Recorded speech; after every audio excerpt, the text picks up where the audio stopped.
Weapons in Diablo 4 can roll like a bunch of different attributes. The attributes that you want or affixes you want in your weapon is determined by the build you're playing. Now, what you have to understand is that these affixes have breakpoints.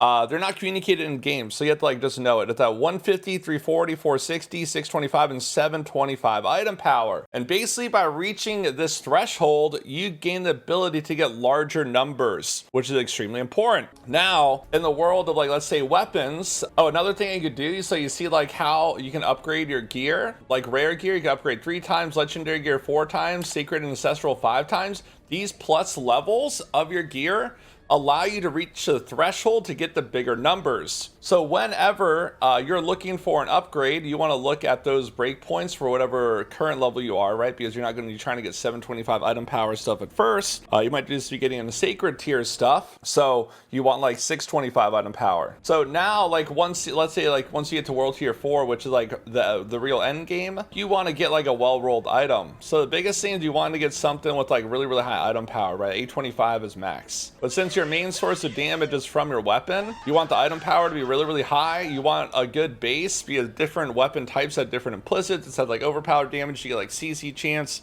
you damage healthy enemies. If you're playing like a rogue, damage a close enemy, stuff like that. But make sure you get the implicit roll that's good for your build. Make sure you get something that high item power, and then you also want to get affixes that synergize with your build. So my build, I scale critical hit damage, I scale off willpower, I scale off close damage.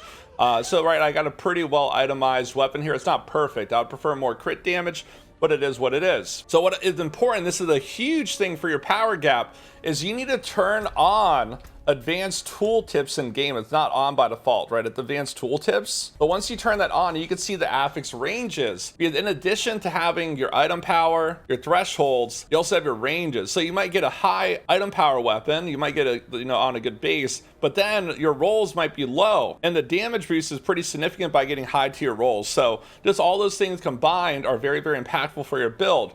In addition to that, legendary powers, like let's say from your Codex of Power, this is like starter stuff. This always rolls minimum value for your legendary powers. So you don't want to be using the legendary aspects from your Codex of Power, which you get by completing dungeons, right? That's how you get these things. You just complete a dungeon, they're just rewarded. You want to get a dropped legendary, and you want that dropped legendary to be like the maximum roll. So let's say like my amulet here, which is actually not that good. It has legendary power that I found on the ground that gives me the maximum bonus of 60%. But if I use, like, let's say hypothetically I got it from a dungeon, it would only be 30%. That's a pretty big damage boost. But it's like all those things combined are very, very impactful. So you really, really want to turn on advanced item rolls, and you want to know these item thresholds, and you want to be looking out for high range roll stuff, just not stuff that are well rolled for your build. How do you apply these legendary affixes? Like once you get like your well-rolled rare, you just hypothetically find a well-rolled rare on the ground, right? And it has a bunch of good affixes, but let's say you have like one dead affix. Let's say like this amulet, right? It's like pretty good, right? It has spirit cost reduction, crowd control reduction, damage, fortify reduction. The ranges aren't the best, but it's like good enough. But what you end up doing is you go to the enchant slot here, right? And I would want to replace crowd control. And then you just pull the lever here, right? You get different materials that you get from hell tides. You just click enchant, and it replaces that. Oh wow, I got plus movement speed. So that's kind of like what I want. Or I could go for something more defensive. If you want to know like what affixes this item rolls, you can just look at this website with all those things, and you can look at amulets, and it'll tell you, right? So you just go to amulets, and here's like all your affixes that you could get. Like a critical strike, damage reduction while close, which is really good. That's more survivability oriented. Damage reduction while injured, so that's like below 35% health. Cooldown reduction, which is really good. More damage, and then you also got like plus skill stuff for your class. But this is like pretty nice for like an efficiency thing. So let's say I'm pretty happy with this amulet now, right? I re-rolled it. It rolled actually max movement speed. You see movement speed is 7.5 to 12.5.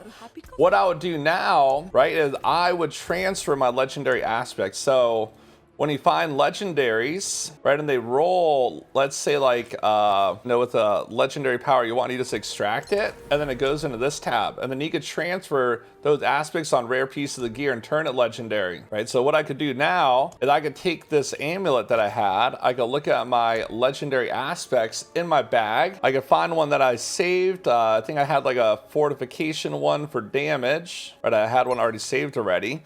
And you see it, this one rolled maximum. Your core skills deal up to 40% increased damage based on your fortify amount. Then what I want to do now with this item is I am going to turn it into a legendary item now. But now it's 725 item power, legendary. And that's not done yet. So what you're going to do now is you're going to go over to the jeweler vendor and you can increase the power even more. You go over here, right? You put your jeweler in here and you upgrade the tiers. And whenever you upgrade it, watch these values. They're going to increase every single time.